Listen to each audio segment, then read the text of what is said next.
When I saw her out painting in this horribly cold weather, I knew she had the soul of an artist. I mean, who else would suffer like that? Is that how you tell? Well, it's one way. Of course, the soul has to be in the work or it doesn't mean anything.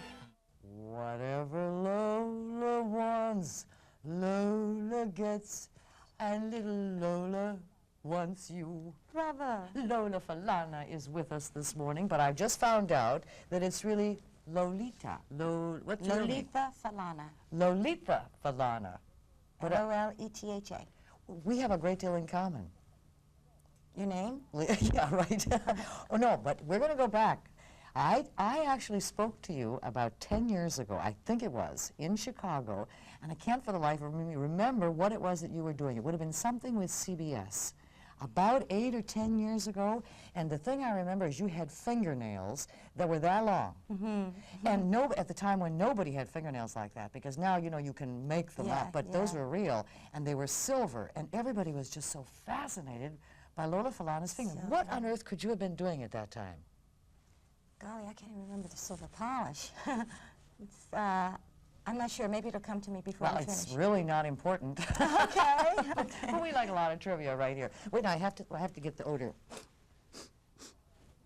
Is it Fabergé? No, It's not Fabergé. No, it's something else. She introduced the Tigress line for Fabergé, but that was then and now is now. Good 10 years ago, huh? Well, what are you wearing? It's very nice. It's a perfume called And Then. And then? Very nice. And then what? It's really not available in stores or anything like that. I found it in passing through, and a friend gave me some a few years back, and so I mail away for it. But I'm thinking very seriously about endorsing it, so maybe it'll be on the market. Where do you put your perfume? Where are women supposed to? I don't really go through it. I just shower myself. Oh, you don't actually put it in specific? Well, it's not a bottle that you dab like that. It's really the spray.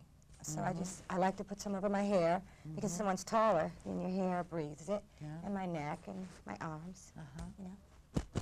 Well, if you've been watching Capitol, Lola has joined the cast there, and we think of some of the wonderful people who are a part of the latest brand new soap opera that's come down the pike in a long time. Carolyn Jones, of course, unfortunately, you know, she's no longer with us, but she is a part of it, and wonderful Rory Calhoun. Do you remember the movies that Rory Calhoun used to make back in the 50s? Did you ever see any of those, Lola? I've seen him. Not by name do I remember, but I've certainly seen him. He was the handsomest man to come down the pike. Black hair, black with a big curl right in front, and Ed Nelson, and there's a really terrific... Yes. And they're really helpful to me, believe me. But some of the nicest friends I've just made. Are you learning anything from those people in particular? Yes, because they're generous. They give. They share.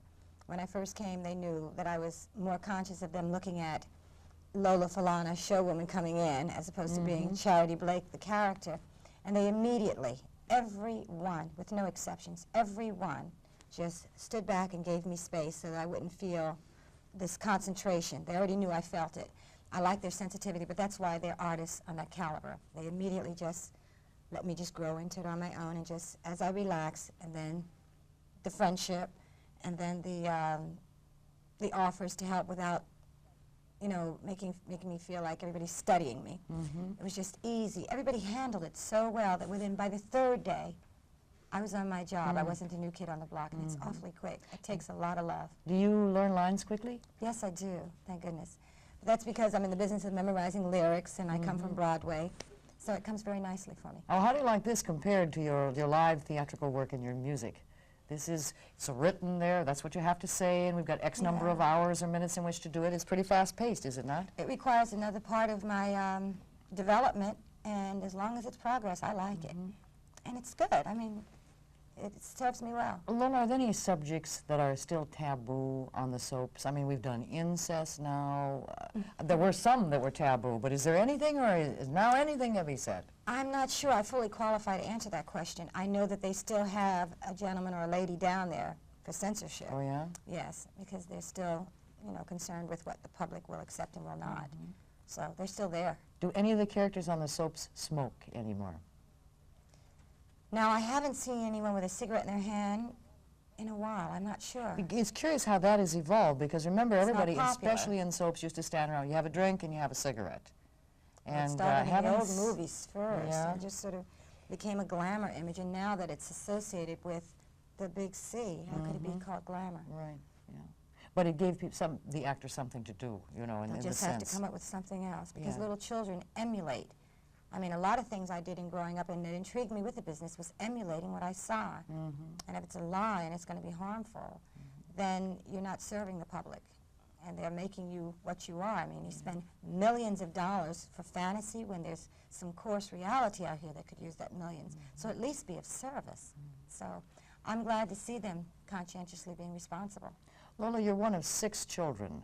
How did your parents have the money to try to get you developed with the singing and the dancing and to get you on the way? My aunt, my mother's sister, my Aunt Inez, took me to my dancing lessons, me and my sister and I.